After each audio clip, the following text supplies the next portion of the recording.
Hey guys, Katie here, and today I'm doing my March haul and my April to be read.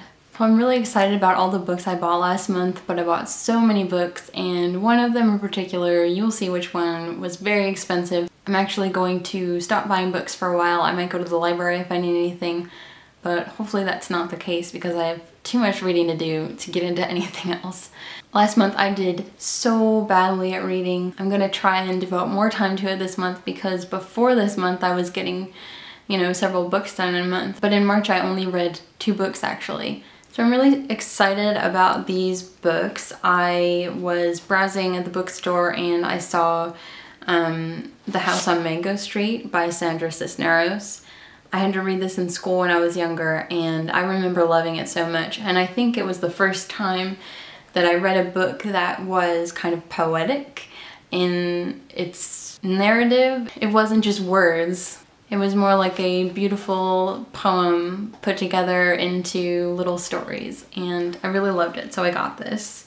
This is the 25th anniversary edition, and it's really pretty, and I really can't wait to read it. So I am gonna read this in April, hopefully. We'll cross our fingers. I also got Women Hollering Creek and Other Stories by Sandra Cisneros, another cool cover. I don't know much about this, but it's just, she's just wonderful. This I may read in April, but mostly I just wanted to have it because I'd like to read it, and it's got a pretty cover. So I picked this up yesterday and I'm really excited about it, but I got Beloved by Toni Morrison. I have been seeing so much about the Bibliophiles Read Morrison 2014 project, and when I heard that people were going to be reading Beloved in April, I thought this is the perfect time. I've always wanted to read Toni Morrison, and I think that I had to read one of her books when I was younger, but I don't remember, and so I'm really looking forward to this. I really think it's fun to read with other people and to hear other perspectives on what you're reading, so I'm really excited to hear what other people think of Beloved, and I don't know, maybe have some encouragement to keep moving because, sometimes books aren't as easy to get through. This is another book I saw in the bookstore when I was just browsing and I thought it looked cool, so I grabbed it. It's Two Serious Ladies by Jane Bowles. She was a writer and a playwright. She was married to a man named Paul Bowles, who was also a writer. In fact, I read somewhere that he was inspired to write because of his wife, so that's kind of cool. This was published in 1943. I had to look it up. This book is about 2 women who kind of want to broaden their horizons.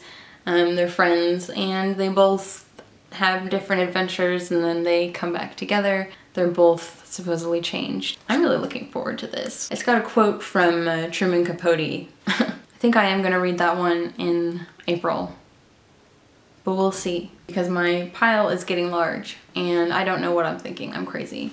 The next book I picked up was The Bell Jar by Sylvia Plath.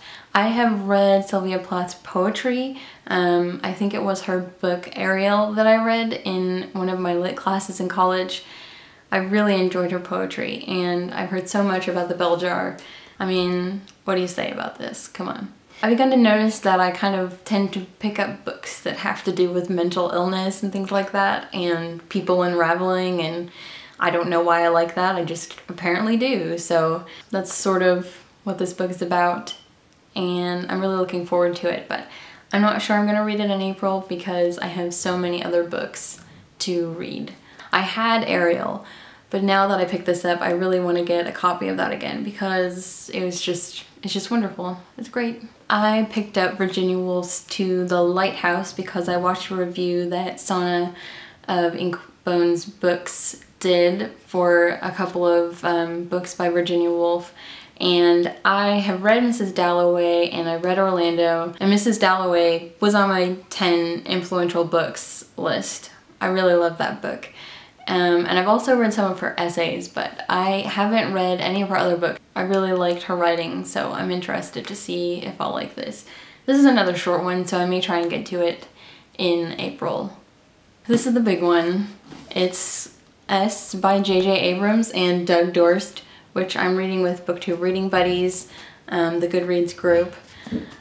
I didn't really know anything about this book, but I keep seeing it and I keep hearing about it. So I finally decided I have to join in on this group read with everybody. And once I picked up the book, which was actually a little bit difficult, I got kind of excited. It's awesome. It's fantastic. And I'm going to show you a little bit about what's inside, but there are notes in the margins. They're part of the story. The story itself is in there, and then there are pieces that come out of the book that you can pull out and read. I'm so worried about losing pieces out of this book, I can't even tell you. But I'm gonna try really hard to keep them together, and it comes with this great case, so I will keep it in the case and keep it safe. And hopefully this is an awesome book. I like J.J. Abrams, so I wouldn't be surprised if this was fantastic. But look at that. See? I'm pretty excited because I really love some of the writers that I've picked up. And I'm actually proud because for the most part they're all women, which is something that I've been working on this year, reading women only if I can help it. Anyway, that's about it for my March haul and my April to be read. If you've read these books and you like them or you didn't like them, let me know. I'm gonna try and get through them and then hopefully, you know, be able to talk about them and not stupidly not finish them. That's my goal. We'll see what happens. I guess that's it for today, so I will see you guys later. Bye.